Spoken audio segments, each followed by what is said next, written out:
I know that one of the ways you've psyched yourself up to do right by your emotions is by telling yourself that your life will improve when you do.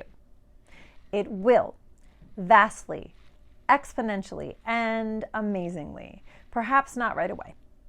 At first, you may feel like you have opened the floodgates and are drowning in heartache. Rest assured, feeling at the mercy of your emotions will pass. Don't be surprised by setbacks, regressions, and doubt that you're on the right track, and don't expect to reap the rewards overnight. Refuse to give up merely because what you're doing is hard and scary, which unfortunately it will be. Don't look around at what other people are doing or not doing, but keep your eyes on the prize. Set your sights on resolving your problems and using your emotions to improve your life. Before long, you'll see minor shifts, little green shoots that will give you hope that someday you'll have a whole, big, gorgeous, blooming, healthy garden. You might notice these positive changes or hear about them from family, friends, or colleagues. Make sure to let your small advances pass celebrated. They're like the first warm breath of spring. Although you might feel strange connecting to your emotions, almost as if an alien being has inhabited you, the unfamiliarity will pass. You're getting acquainted with the new, upgraded version of you. Gradually, you will feel authentic, more centered and grounded, and more connected to yourself. The most significant emotional shift may come as you move from secrecy or shame to experiencing great pride in your thinking and behavior. You may speak up or hold your tongue. Find yourself making decisions differently than before and acting in ways that surprise, delight, or possibly shock you. Just take the changes as they come and have faith in the process.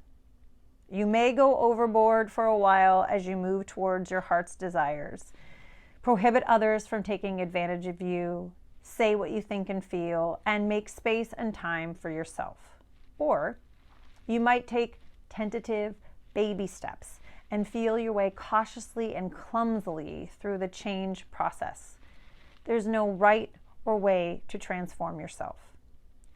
All you can do, any of us can do, is be true to your emotions by using good judgment and seeing what happens.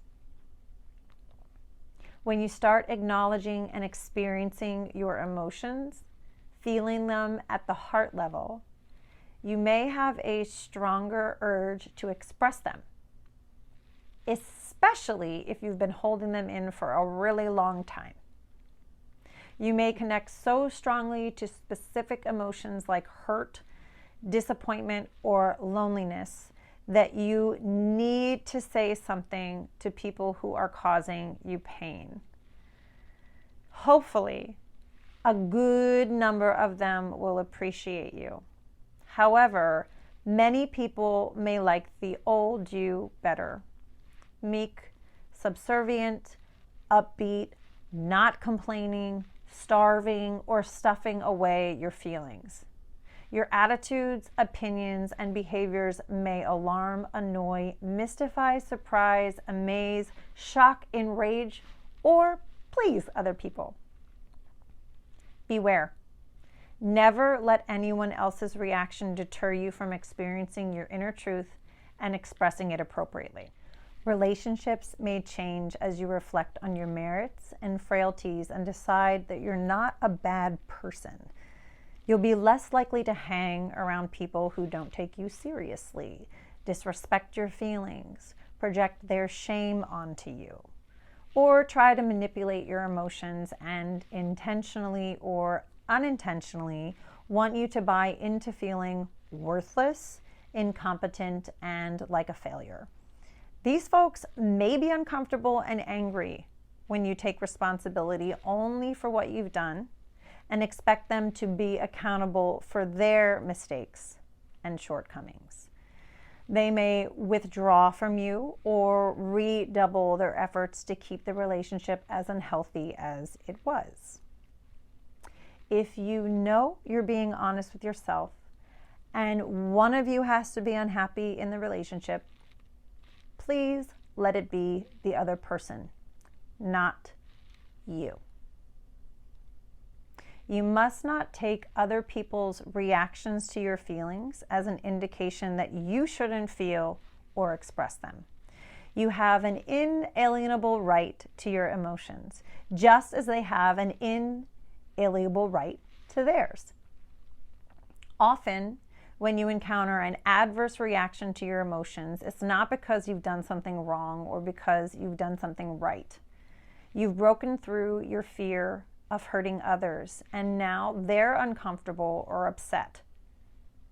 Sometimes the fact that others are hurt by you means that you're getting seriously healthy. Eventually, if you follow your emotions, you move away from people who don't make you happy and move towards people who do. There will always be some individuals in your life, often family members, whom you can't escape. You'll learn to cope with them when need be, but populate the rest of your life with friends who think and feel like you do and who help you find the best in your life for the rest of your life. There's a light at the end of the tunnel. There is a place to get, and there's an experience that you will have in doing so. Remember to acknowledge your progress along the way.